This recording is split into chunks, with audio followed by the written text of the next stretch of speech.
Hello, friends. This episode of the podcast is sponsored by Hanky Law. Hanky Law likes solving your problems when they happen, but loves anticipating them so they don't. They provide real people with real solutions to help get your life moving forward.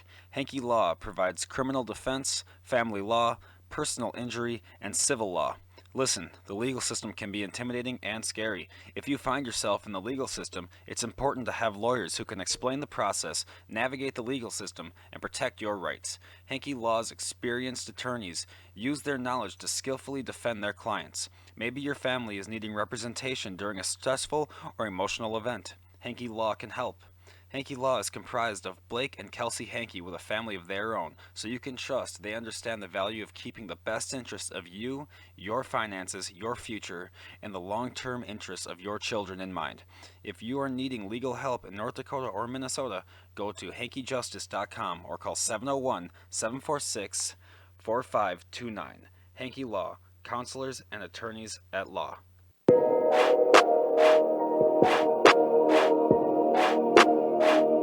Welcome to the Cloud Surfing Podcast.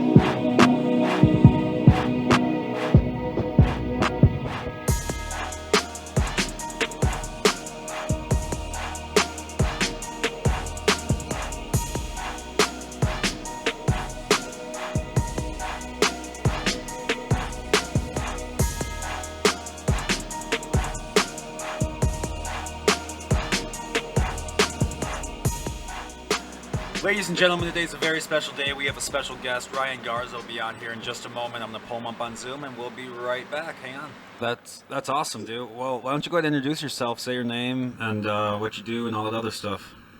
Okay, my name's Ryan Garza. Born and raised in San Antonio, but currently living in Colorado Springs. Nice. I'm medically retired from the Marine Corps, and right now I'm just been working on my upcoming book, and also been training for the National Veterans Wheelchair Games next month in New York City. So Really? I'm excited about that as well. Mm-hmm. That's exciting. I did not hear about that. So, that's like a whole other thing we got to get into. That's awesome, dude. So, being an author, how's the author life treating you? You enjoying writing, doing that, or how do you do it? I guess. Well, it's definitely a lot different than what I expected. I'd always wanted to write a book, and forever it was just I wanted to write a book on my life story. Yeah. And whenever I started, I went to a big workshop with out with Joel Bauer. I mean, oh, nice. And then I was also working with the CEO of Pitch Freaks named Antonio White, and Antonio kind of gave me a different perspective on how to. He was like, because anybody could write a story, but it's about giving back and stuff like that. And so, like working with them and trying, like learning the new things and stuff, I realized it's not just about, oh, I'm going to write these stories and then if people can relate or not. It's about giving back. And so I'm using certain principles that I used to find IEDs overseas, because I use the metal detectors to sweep for IEDs. I'm using certain methods and principles that I use out there to relate to certain things back at home, and how to go from all the traumatic experiences and all the guilt and shame that I had gone through. So the title of the book is called Disturbed Earth: My Journey from Guilt to Forgiveness. I love it, dude. That's an awesome title. Thank you. Well, what made you get into the Marines in the first place? I guess, like, did you just walk by a recruiter, or what made you get into it? No, I originally, because I had kind of a rough way of growing up, not because of my family. My parents are the best in the world, but just the people and the environment and stuff. And I originally wanted to be a psychology major and help kids who kind of grew up that type of way. And something very traumatic happened, and it completely threw me off. I dropped out of school, and my brother had joined the Marines, and something in me was like, you know what, that's something. I've always been a pretty good leader, and I've always been a fighter in all different types of ways of life, and I thought that might be something I wanted to do. And once I started looking into it, and I really started to want it, I knew that that's what I was born to do. That's awesome. That's Thanks. awesome. Yeah, so you have a brother. What is your brother still in, or is he retired now too? Sadly, he's medically retired. He wanted to be a lifer, but he ended up getting really sick and got Crohn's and ulcerative colitis, Oh. and he was really upset about it because I mean, his way of joining was absolutely insane too. He was sitting there laying there one day. We were watching Full Metal Jacket, and he goes, "I'm going to join the Marines." And he just got up, got dressed, and started running to lose weight and get in shape. And at first, I was like, yeah, right.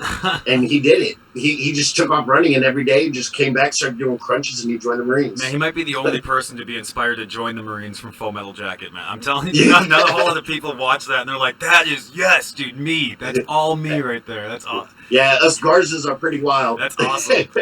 So what is it? Was Basic anything like what Full Metal Jacket was, or is that a little like exaggerated or for the time or whatever? Oh man.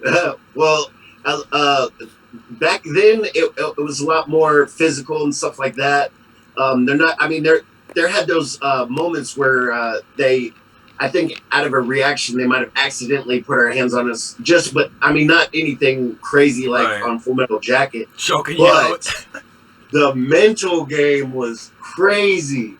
Like just like all like I mean, I could just remember the times where one person would leave their Foot Locker unlocked, and then it's like, oh, not only do they dump everything, but then they get all the locks. Everybody's locks have to take them off. We wipe our numbers off the lock, and then they hook them all together, and we have a certain amount of time to figure out. And so, it was, and then while we're figuring it out, they're trashing the whole barracks. And so, I mean, we're getting our shoes tossed, and then you have a certain amount of time to get everything back. And I had big feet, and so it was hard. And man, there'd be times where I'd have two left shoes, a 9 and 11, and I'm like, but you have no choice. And it's like, I gotta put, yeah. It was wild. There was times where I was just like, I'm going insane. Like I can't. See, because you guys, yours is 13 weeks long compared to the general, like 6 weeks for Coast Guard, 8 weeks Air Force Army. You guys are 13 weeks. Yes, and it ends with such. It's called the Crucible, and it's the very end before you earn your Eagle Beloved Anchor, and it's in about 2.5 days. It's 62 miles of hiking and all that, and in between there's obstacle courses, and you only get it was either 2 to 3 MREs for that whole time. Oh shit! Yeah, and I remember like everybody would be starving after these obstacles and stuff like that, and they all getting together to like munch on the little pieces of their MREs. But I knew better, and because the last half day, we climbed something called the Reaper.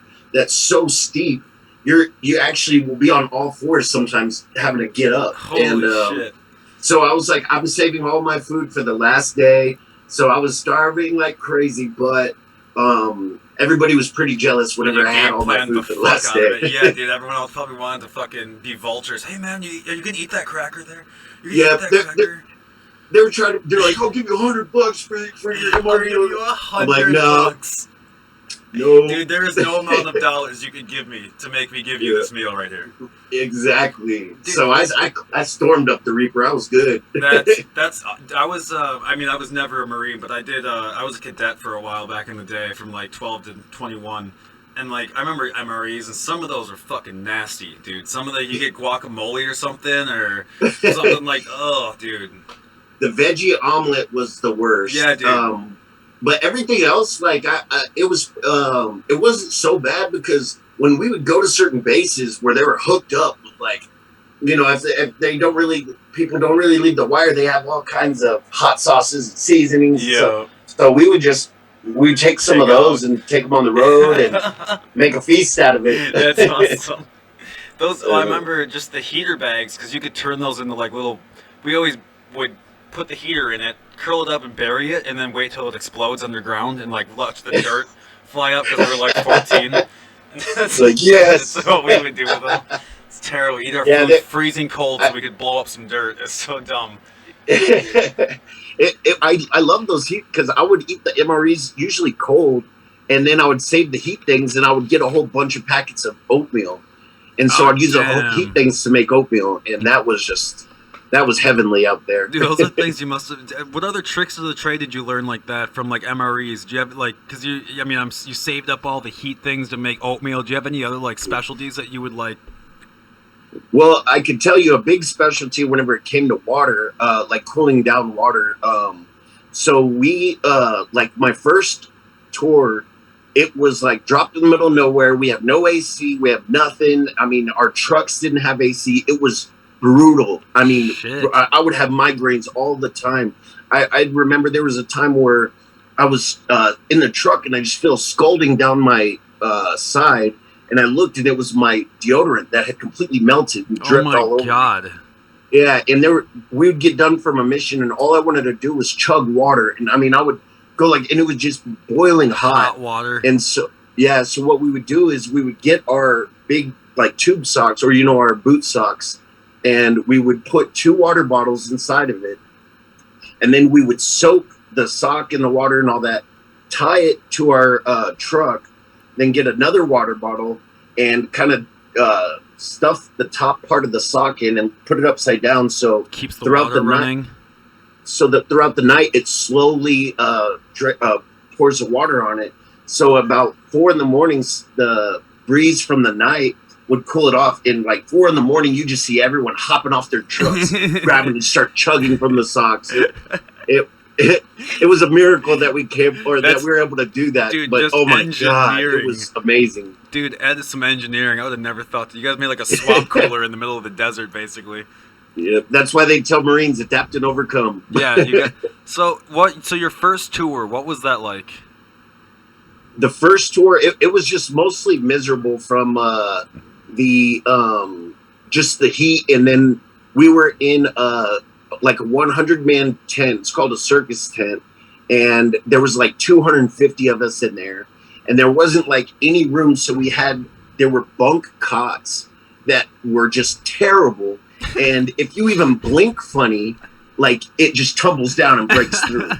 So, and there was a time I'm sitting there on the top, and I'm like just tired beyond belief, and I'm looking up, and I see something dark like on the top of the tent, and I'm like trying to see what it was, and I see it move real quick, and it was a camel spider. So I freaked out, and I like jumped back, and I crushed down, and then my poor buddy Miller, he's right next to me, and I reached over, and then next thing you know, it's just like crashing down. Dominoes, everyone's bunks going down. And so it was a big old dust cloud pop up, and I'm just gone out the door. Dude, fuck camel spiders. I have never seen one, but I've seen pictures, but like I can't even believe seeing one up close. Oh yeah, I'm not about that life. And they move so fast. They're just it's just crazy. And so that's kind of how like the first 2 tours went, and then but the third tour is when it really started popping off. Like I want to say we probably on our very first mission, we probably got hit about 13 times from IDs. One of my poor buddies, Joey, he got blown up. He got blown up in his truck. And then I think they were trying to able to move it a little bit, got blown up again to where it was just couldn't get out of it. The truck was done.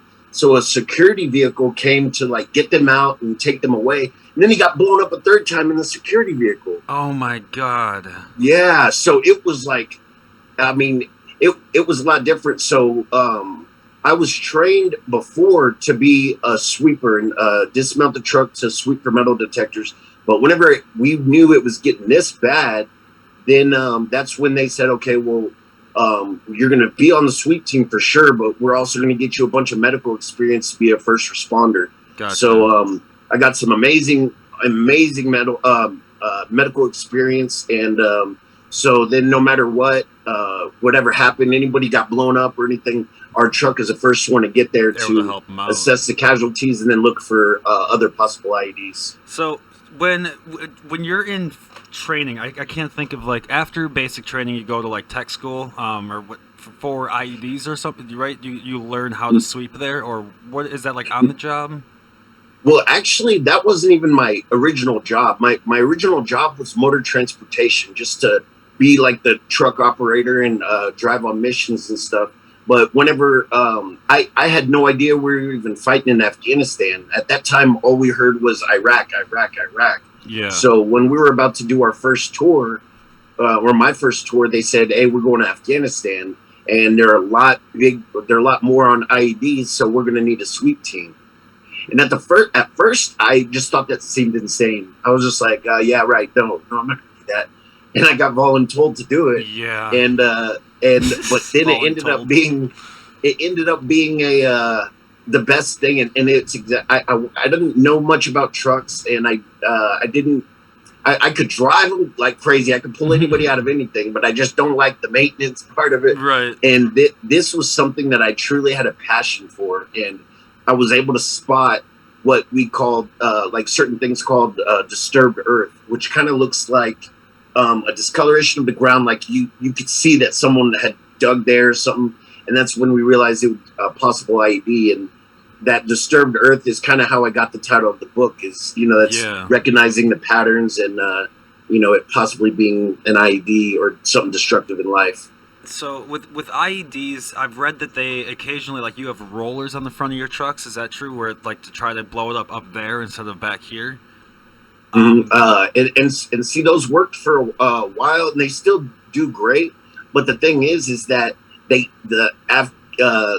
enemy just started getting smarter and smarter to where they were actually able to make IEDs to where, let's say, they started realizing that the very first vehicle isn't where the important people are. They know that because that's a big risk. They realize, hey, sometimes they're in the fifth truck. So they had set them up to where 4 trucks can go over those IEDs and then strike the 5th one. That's crazy. And the worst part is so before I got injured, I got blown up the mission before that, and I was a 56th vehicle. Holy 30 of those vehicles was EOD. Their purpose is to have all this stuff and all of those went over it, everything, and I got hit. The second mission, when I got hit this time, I was like, again, the 56th truck, and and we ran over it, and it got me, and that's what took me out of the fight. Well, that, first of all, it's hard to hear that. Just being blown up sounds like one of the worst. I mean, it's weird. Obviously, being involved in it, it must be different for you. But for just hearing guys get blown up and it's just kind of casual, that's crazy to me. Like, just, how common IEDs are over there. So I guess how are they so common? Where are they getting all this shit to blow everything up with? I don't know all the ins and outs about that type of stuff, but they started learning just everything through, and they're just so smart.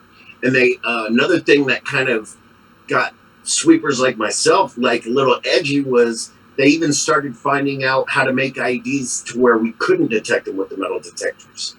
So there was times where we would sweep. One of the times that I had gotten blown up, our driver was taken out, or just leg blown off, and a couple of us got beat up real bad and stuff like that, and my knee was killing me, and they put us in another truck, and I was sitting there, and I'm real out of it, and I look and I see one of my buddies trying to sweep, and there's a certain technique that you use, and you do not do like a pendulum. Okay. You're like right above the ground, and I see him sweeping like crazy, so I was like, stop! And I stopped him. I swept over there, brought him back to the truck, and went looking for more IEDs, and we found more, and some of those were the ones that I wasn't able to detect. So I could have walked straight over an IED and just got lucky that I didn't hit it. That's wild. So are you? So were you like EOD? Are you EOD, or is that different than sweeping? Yeah, EOD is a lot more technical. They're the ones that they have all the type of equipment to go and actually investigate it without having to go up to it. Even though it's still a huge risk for them, because they also will go in and plant it's like C4 to go blow it up, and they definitely have so much risk, and I respect EOD more than anything they're just amazing people. They're very brave, and so ours was just kind of just to be able to, because you can't really have EOD everywhere in every mission at all times. And if we did, a lot of times we have such huge convoys. It was good to be able to have a team to be able to just hop right up and go straight there and try to take care of it. I see. So when you're doing your tour, right? So what happened that led to your injury? What was the chain of events that led to you being hurt over there? Well, the crazy thing is I was originally not even supposed to go on that, or I wasn't gonna go on that mission, because I had gotten blown up, and I got back and I was fine. I just got a little rocked, and I got back to the camp, and my first sergeant said, "Hey, I need to talk to you when you're done working." And I was like, "All right." And I thought he was just gonna ask if I was okay from the blast. And come to find out, they said, "Hey, you got to go see the wizard." And the wizard is like the priest out there that someone really close to passed away. And I had found out that I had lost a very dear, very close uncle that I loved to death from suicide. And so That, man. it was tough, especially having to deal with being out there and not being able to attend the funeral. So they said to go see the doc. I had already that was already my fourth tour, pretty much back to back. So I was already kind of out of it anyways. And so I saw the doctor, and they just had me resting for a few days. And they said I didn't have to go on the next mission. And at first I was like, okay, good. I'm just going to rest and get myself together. But something was like, man, I would never forgive myself if something happened to one of my Marines, or if something happened. And so I said, you know what, I'm going to go. And so I decided to go. And what's crazy is a lot of our doors wouldn't shut. Like, they wouldn't be able to shut right. So we had something called a combat lock, and that seals the door shut. So instead of having to use a handle, you just do the lock and it opens up. Well, my combat lock kept on breaking off. It would fall off, and my door would just swing open. And I would have to get up, like screw it back in, and it just kept doing that. And this is something I would never in a million years do, because I'm all about trying to be comfortable in those terrible situations. But something was like, man, I don't feel right about this. And so I got a ratchet strap, something to strap the door, and I hooked it to the door, and then I hooked the other side to the gun mount, and then I tightened it real tight and closed the door shut. Okay. And so I had this strap across my chest that was uncomfortable, and it was driving me crazy, and I would never really do that. I would just deal with the combat lock, but something in me was telling me to strap it shut. And shortly after that is when we struck the ID, and it blew up right under me. I was very, very temporarily knocked out, or briefly knocked out. And I started coming to, and my eyes and my mouth and nose and everything was just covered in sand. So I was like wiping it all out, and it had blown up under me. So I was kind of sideways, and my driver was up at an angle. And so I looked up and I asked if he was okay, and he was real shook up. He had gotten a concussion, and then and that's whenever I looked down and I saw that my leg is like completely mangled up and kind of stuck in the door or the dash area. And so I pulled it out, and then and I mean I was shaking like crazy, and I was like, I was like, call them now. I think my leg's broken. And I believe like we lost our smoke to be able to signal that I'm injured, and I think our radio got busted and all kinds of stuff. So we just kind of had to sit there and wait until they were able to come get us. And it was one of the most excruciating pains I've ever felt in my life. So what was the extent of your injuries on your leg? Is your leg amputated? Yes, I broke 8 bones, dislocated 13, and shattered my foot and ankle into powder. And I spent 13 months in the hospital. I had all these screws and everything like that, and everything was good. And they were trying to save my leg. And whenever it was getting near to the time when I was about to retire, I started feeling a little pain. And so I went, got it checked, did X-rays. They were like, "No, you're good." I was like, "All right." Started feeling a little bit more, and they were like, they did an MRI. Like, "No, you're good." then um, then they said, or then I just kept feeling it, and they were like, we'll give you a CAT scan, and they found like I want to say it was like all the cartilage in my foot and ankle was dying away, so the bones and screws and everything would grind together until it was nothing left. And so there was I had spent 13 months in the hospital, and to sit there and tell me at the end that I'm gonna have to get amputated, I just said there's no way. And so I sucked it up for a while, and I just kept it. And I did a Wounded Warrior event where we climbed the Andes Mountains. Went to Machu Picchu, and Oh, damn. we got to stay with some of the last of the original Incans called the Cueros people. And it was about 2 weeks of climbing through the Andes. We did a final summit of Mount Mariposa, which was amazing. And but by the end of that, my leg was completely crushed up, and it was just, I was drinking like crazy because I mean I could feel everything. I mean I would fall to my knees all the time, and it was just I became into a monster. And so then that whenever I saw it really take an effect on not only me but everybody around me, I decided to get it amputated. And but like I tell everybody, the best part about it is the doctor let me pick the day of my amputation. I got it cut off on Friday the 13th. Really? That's actually Yeah. kind of cool to be funny. Yeah, That's so I was pretty unfortunate. excited about that.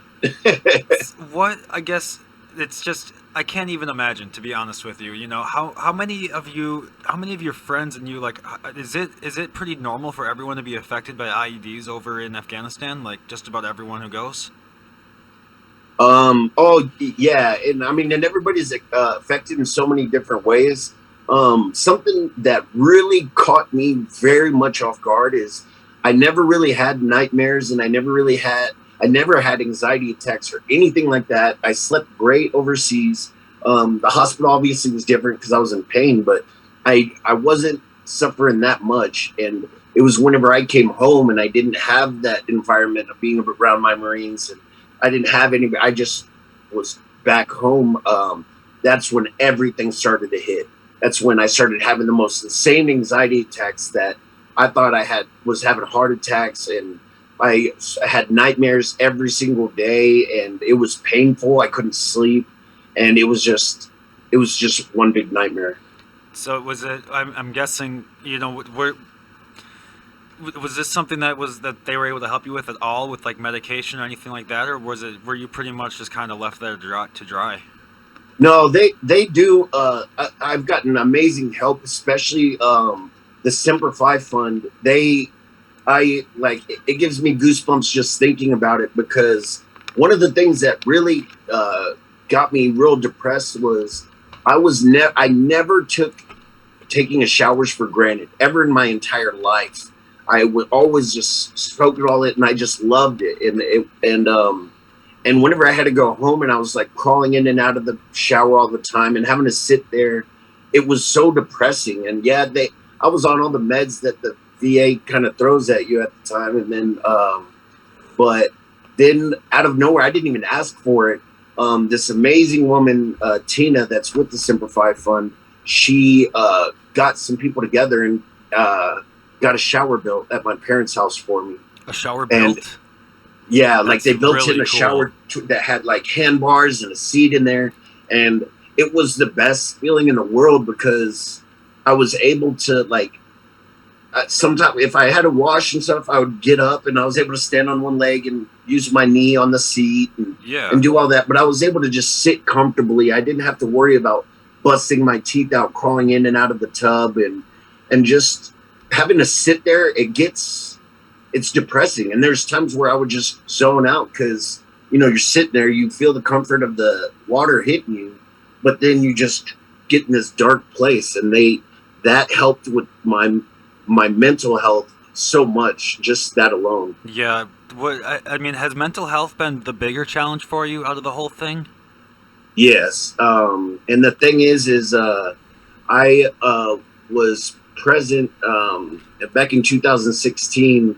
I was present when we lost a very good friend of ours who was struggling very bad. I'm a Marine, and that was probably the worst thing I've ever experienced in my life.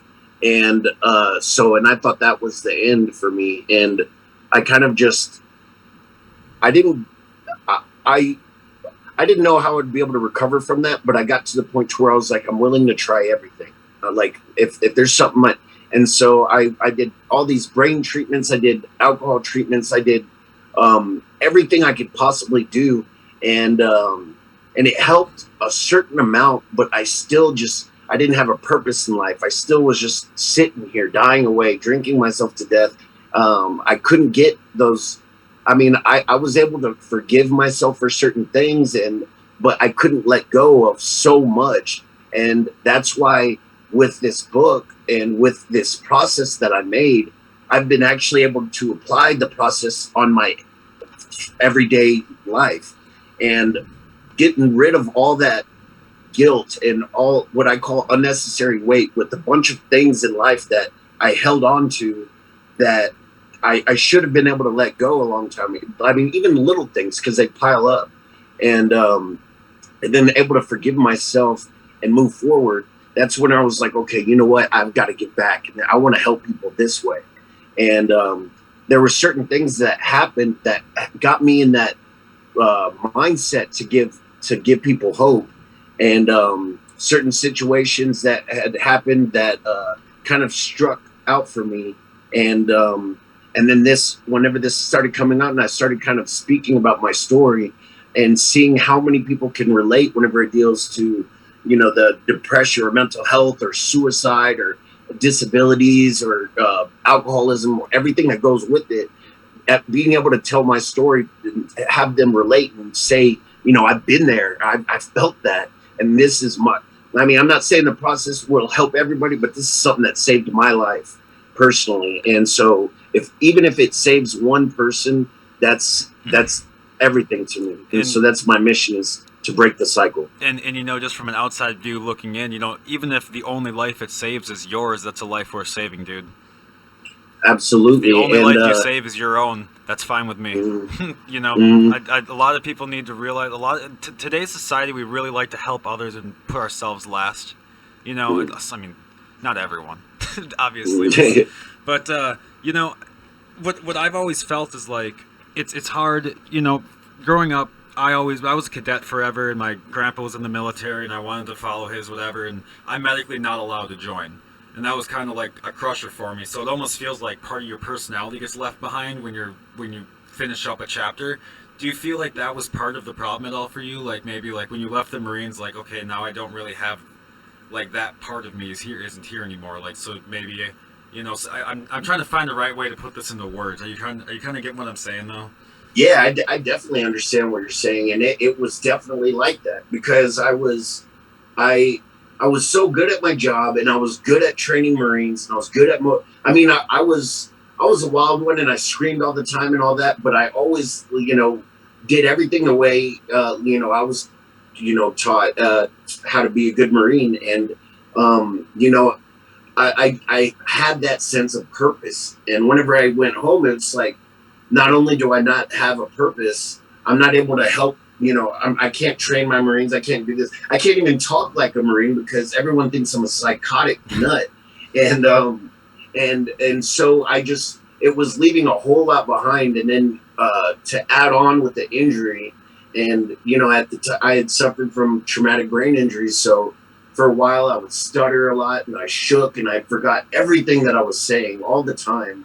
And it would get embarrassing, or I'd forget what other people are saying, and I got into a big dark spot, and I was thinking, what am I going to do now? That's like the question of all of us think. What am I going to do now? That was what I was best at, being a Marine, and now I have to come back and have nothing. Do you think, and this is like a lot of people on the internet, when you see like situations like mass shooting events or whatever, do you feel that there's a place like we can put our former Marines, our former infantry, and like find, like, I feel like there are jobs for them that we can do a better job at helping them get, like security jobs or anything, like literally anything, like we have a huge police problem. I have seen Marines hold their what's the word, demeanor through some serious shit, you know. So maybe, I mean, helping train people that we have here. I feel like, do you think that there's a little more that we could do, or are there options that I'm not aware of for people to come back and use? Uh, I mean, there are some opportunities, but the thing is, the hardest part is it's very hard to trust anyone to go into something new or to do something when you have a mindset of, because I was bad into isolating and everything like that. And so I don't remember who it was, but a while ago someone had came with an idea that I loved to death, and it was to out in California to build like big greenhouses and stuff like that, and then actually have like an actual school type to show like how to grow cannabis and like all like the science in it, and then Yeah. also you could have people doing security for the area, and then having and it being almost like a little college there, having buildings there that you live in, and to have something like that. And just I guess you could get more of a purpose in learning something interesting that might be able to help them, and because that was one of the reasons why I kind of moved to Colorado from San Antonio, because I was so sick of having to rely on all these meds that they were feeding me all the time, and then if I'm taking these pain meds, then I have to deal with the withdrawals and everything, and so something like that it gets my interest, and I think the biggest part is to get them to be able to trust. And I think if we had more veterans out there that get involved with these things, that could say, "Hey, I did it, and this helped a lot," then I think that would be a tremendous start. Especially if they're already there and they can be like, "Look, I'm a vet too. I've been through this. Come, I'll go with you. Let's go together." And especially like cannabis becoming. I mean, the House of Representatives just descheduled it, so it's over to the Senate now, and so it might pass there. And if it does, obviously, I highly doubt it's going to stop at the president's desk. I just think that cannabis is one of those things that has been like left on the side for so long that people can really use and really help themselves. I mean, I'm sure have you tried it to see if it helps with you? Cannabis? Yeah. Yeah. That's why I moved to Colorado. Oh, awesome. Yeah. I mean, yeah, that's what I was saying. Yeah. I moved to Nevada partially for that too. Like, trust me, I get it. I've got plenty of anxiety, depressed issues of myself. Not because of anything you've been. Trust me, I've been through anything like you've been through. But I can tell you, it took me off 5 different medications, and that's enough for me, man. Yeah, and it's great, and like I said, there was times where dealing with pain and insomnia and stuff like that, I would go and I would take an edible, and then it's like, damn, I'm sinking into my bed. I'm actually, or the indica type, and I'm like, I'm sleeping good. I'm sleeping through this, and I don't have to take these crazy ass. I mean, I still I am on meds still, because it's a process. But I'm not taking nearly as many as I was. Yeah. And this has helped a lot. And a lot of people, they watch all these movies where it's like they're all stoned and they're dumb and this and that all the time. And I'm like, a lot of us, I mean, that happens, but a lot of us also use it for real medicinal purposes. Like there's times where I've used it and I'm like, you can't tell that I've used it. Right. And so everybody just has that view, like everyone's dumb and makes bad decisions, and it's just not true. It's an old school way of thinking, and well, here, if you think about it, like Sha'Carri Richardson, the lady who just got banned from the U.S. Olympic team for having marijuana in her system after running the 100-meter sprint. It's like, well, what is it? Is she an Olympic champion on the 100-meter sprint with weed, or is she a lazy piece of shit because she smokes weed? What are we doing here? We gotta pick one. Is Michael Phelps also a piece of shit then, or what? Like, we gotta pick one here. We can't just keep. What are we doing here? Is it reefer madness still? It makes no sense. Are we injecting marijuana? It drives me crazy, and the thing is like, and a lot of people, I guess, I mean, they grew up to where it got drove it or drug into their head that it's bad, and it's hard to get out after years of thinking it's bad. But a good example is my dad. He was highway patrol for a long time, retired, and then got into narcotics and all that. He's never done a bad thing in his life, so he's always been against marijuana, and I mean all the time. And then whenever I was a really bad alcoholic, I was aggressive, violent, irritable, everything that goes with it. And then I was like, you know what, I've got to move to Colorado, because I would have such bad anxiety attacks having to go through someone to get it because I'm thinking I'm gonna get in trouble, and so I moved here, and then whenever I went back home to visit, my dad was like, you know what? He's like, yeah, we miss you and everything, but that's the best thing you could have done. And he was like, now I get it because you're so much different, and so now he accepts it and he's okay with it. I mean, I don't sit there and blow it in his face, but No, I mean, I'm he so glad you understands say if I that. need to go out to take a hit or something, he's like, yeah, go for it. And for someone like him who was against it forever and all that to actually see that it does good, it just shows, that people need to really understand how much it helps us. Well, I'll show you something funny real quick because I have a funny story to relate. Let me grab this. So my grandparents are in charge of the drug demand reduction program, and they sent me this sticker on my bong that says keep off the grass, Yeah. and they put like a little canvas with a cross through it. So my grandparents sent me that sticker, and they sent it, because growing up they've always been super you better not be smoking weed type deal. And then I hit my best friend killed himself when I was in college, and that fucking Sorry. sucked. And that's kind of what really tumbled everything down for me. And when they saw that like weed was doing more for me than anything else, they were like, oh, okay, well maybe we'll lighten the fuck up. They know that I go out. My cousin and I, we go every Christmas. We go outside and just get fucking trashed because we gotta be at home for Christmas with all those freaks. I love my family to death. Don't get me wrong, but when we all get together, we're a crazy. We should not all be in the same room together. It shouldn't be legal. It just shouldn't. I love it. So yeah, no, I love hearing that. And your dad sounds like an awesome dude. He was a trooper, you said, and then also a narcotics officer. Yes, and he was just amazing, and he finally retired from that as well. But I mean, he's one of the strongest guys I know, and he's 64 now, I believe, and he recently, for the second time, did the Santiago or Camino de Santiago. I don't know if you heard about that, but it's like a 530-mile hike through Europe and Spain and stuff, and he did it, and. He's just. He's. Oh my lord. Yeah, he's just. I think that's what kind of our family gets that drive to, like if we put our minds to something, we're gonna do it. He ran this, and he went all out with that one. This is crazy. This is 500 miles. Yeah. Yeah. Yeah. Dude. Yeah, like he used to be like, yeah, man, once you're fixed up, we'll go hiking in Alaska. And I'm like, yeah, that sounds cool. Then he does that, and I'm like, yeah, forget about it. That's awesome. So do you still get out at all? And do you still get outside, go and be active and stuff like that? Mm-hmm. I do. I don't do much climbing anymore, but after my amputation, I got another.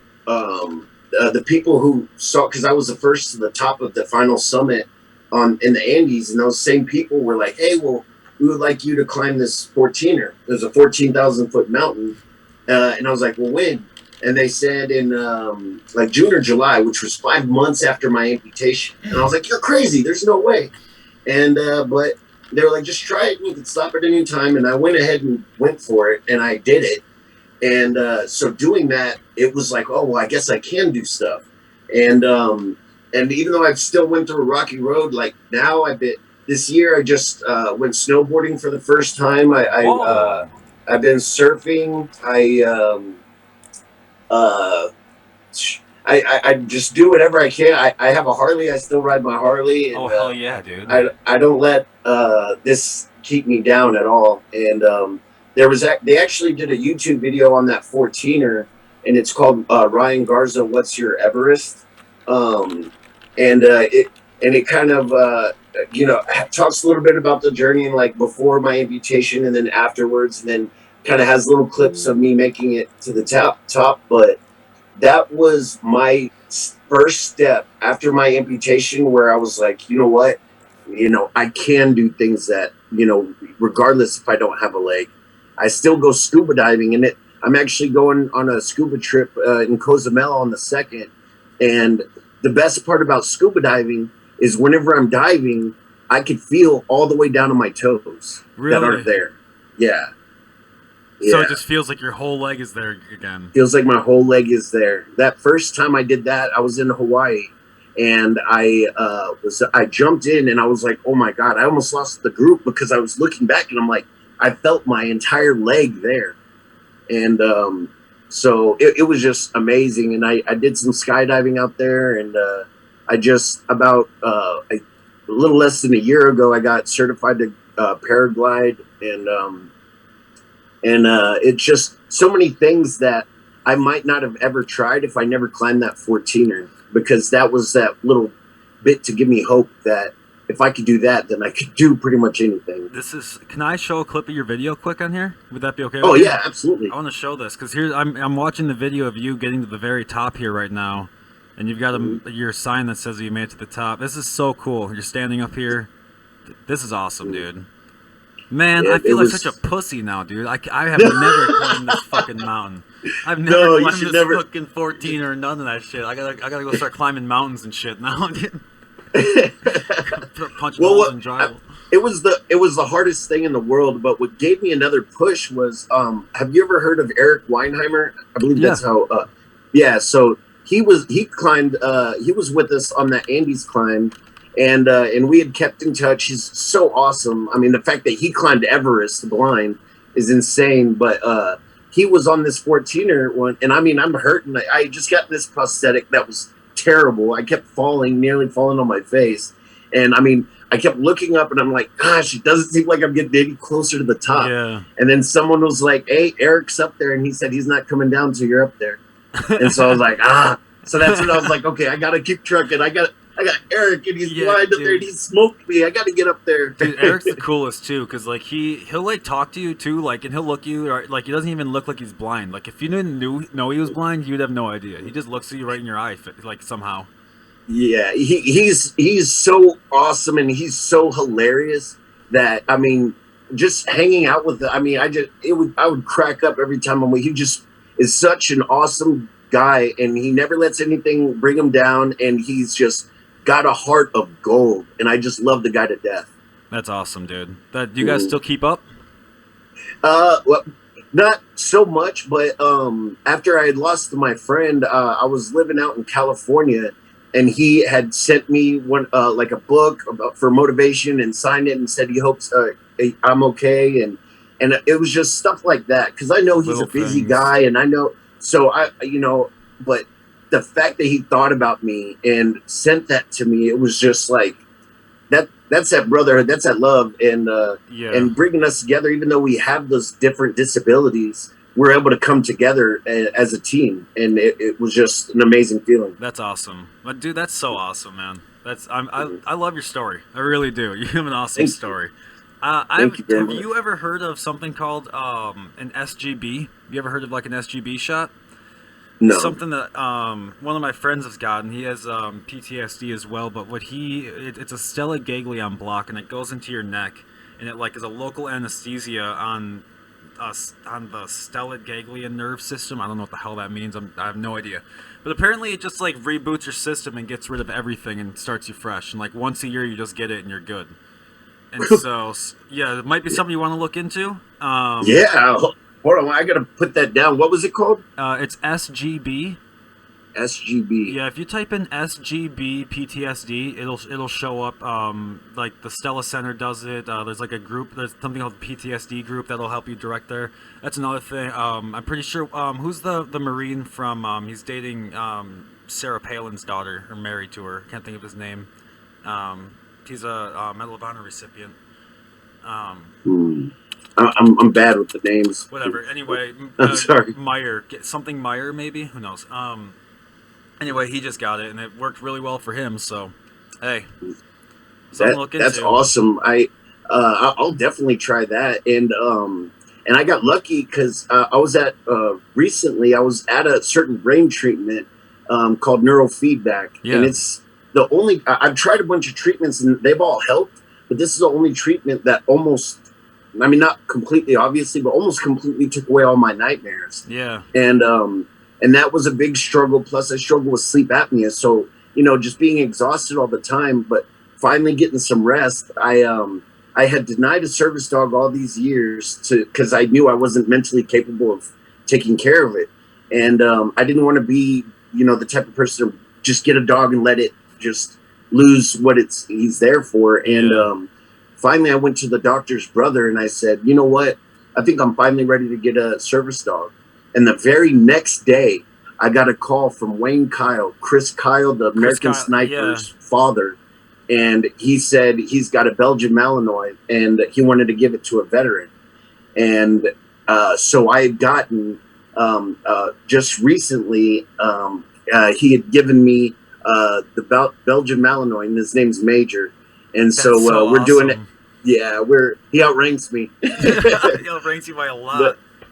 But he's awesome, and so we've been working really hard for trying to get him trained. And I had recently we were trying to figure out what we're going to do to get him trained. And recently, I lost a friend that had the same first name and a very identical last name of a childhood friend that was murdered in San Antonio whenever I was in Afghanistan. And so it really, and I wasn't able to go to the funeral, and it really triggered me real bad. And I knew this one Marine I could count on to call, and he didn't hesitate. And he went from Salt Lake City, flew over here to Colorado Springs just to be here with me. And I was saying, I was struggling, trying to figure out something. And he goes, well, dude, I have a Belgian Malinois, right? I helped train them, right? And I was just like, what? And he goes, how about I take Major back and I'll help get the basics done, and we'll try to figure out getting some training from there. And so I gave him the keys to my truck. He took Major back. So he's been helping with that, and we've been saving funds to get him trained to be a service dog. And I've been going back over there about once a month to spend time with them. And then and we just got a call today with some people that want to help pay for the rest of his training. So we've been excited to hear more about that. And I'm just so excited that out of all these years, I was like, I'm not getting a service dog. And then Wayne Kyle, the father of Chris Kyle, the American Sniper, calls me. And it was just a miracle. It was just, another one of those miracles in life that it came at the perfect time. And he's going to get the training he needs, and we're gonna do this together. He'll be my little mascot, and we're just gonna go a long way together. Dude, that's so awesome. That's so fucking dope. Yeah. So I was blown away for sure. Is he included in your book as well? Your doggo? Well, oh yeah. Good. He'll be, and it's still a process. We're getting a group and everything together, but yeah, that'll be part of the end of the book. And then I had just done a trip to Yellowstone and got some real awesome experience. And so I'm actually also going to be writing a children's book. Oh my God. I call that The Bison and the Wolf. And it's basically the bison always faces the storm no matter what. And the wolf never feels bad for himself. He always provides. We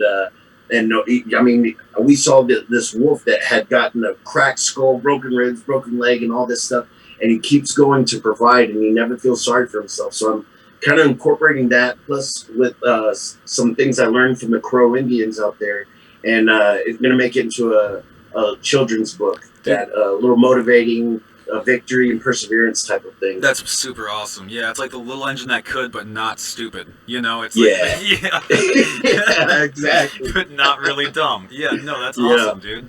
So thank you. I'm blown away by your story, man. I'm so glad we got to talk today. I really am. Me too, and I appreciate you having me. When does your book come out? The goal set date is October 3rd, and that's my stay alive day. That's the day that I was injured, and so I figured that would be the perfect day to get it complete. Cool, because I'm writing that down, October 3rd. I'm buying your first copy, dude. Thank you very much. I appreciate it. And as soon as it goes up, I'll make sure I link it. Is it okay if I link that video of you climbing Everest as well, or your 14er? Is that okay if I link that onto this as well? Oh, yeah, absolutely. I appreciate it. Awesome. Well, I appreciate your time very much. I'm going to stay in touch with you over the years, dude. This is awesome. You're my new friend. I'll see you in Colorado pretty soon. Next time I have a show there, you're coming for free. Sounds good, man. I appreciate it very much. Awesome, man. Well, hey, we'll stay in touch. Talk to you later, brother. Sounds good. Take care. Peace, man.